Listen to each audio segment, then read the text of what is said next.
সুন্দর আয়োজন। আপনাদের সকলকে আমরা আবারও ধন্যবাদ জানাই। আপনারা মনোযোগ সহকারে আমাদের আলোচনাগুলো শুনবেন এবং সেই মেসেজগুলো আপনারা অন্য ভাইদের কাছেও পৌঁছে দেওয়ার চেষ্টা করবেন ইনশাআল্লাহ তাআলা।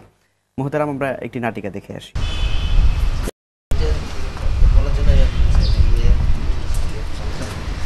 আর একটা জিনিস আসবে, যেটা হচ্ছে যে আমার কাছে মানে আজকে দিন ধরে খুব একটা বাজে লাগতেছে, মানে নিজের কাছেই বাজে লাগতেছে। সেটা হচ্ছে যে মানে আমরা যে প্রত্যেক দিন শুধু খাচ্ছি আর ঘুমাচ্ছি, খাচ্ছি আর ঘুমাচ্ছি, বা একটা কাজ করতেছি, একই কাজ করতেছি।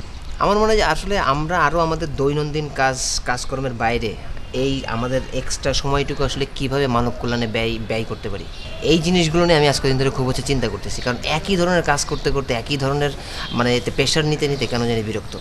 না, আপনি কিন্তু আরেকটা কাজও করতে পারেন, সেটা হচ্ছে আপনি লেখালেখি করতে পারেন।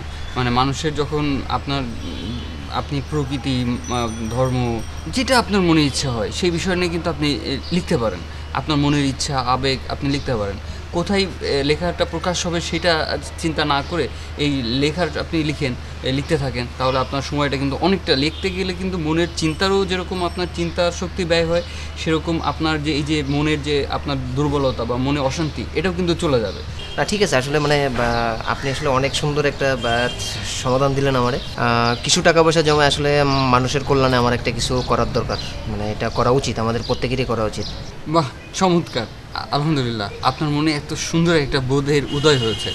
এই যে আপনার মনের ভিতরে যে এই যে বোধের উদয়টা হয়েছে, এই বোধের উদয়টা যদি আজকে আমাদের সবার ভিতরে হতো, তাহলে দেখেন সমাজে যে অশান্তি, অন্যায়, অত্যাচার, চারিদিকে যে অশ্লীলতা, গোঁড়ামি, এইগুলোর থেকে কিন্তু আমরা বের হয়ে আসতে পারতাম। আমার একটু চিন্তার সময় হলো, আপনিও করলেন, তারপরে আমরা ভালো, আল্লাহ আমাদের রহমত করুন। ঠিক আছে না? মুহতারাম, এখানে অত্যন্ত গুরুত্বপূর্ণ একটি বিষয় দেখলাম। একজন ভাই তিনি পরিকল্পনা করছেন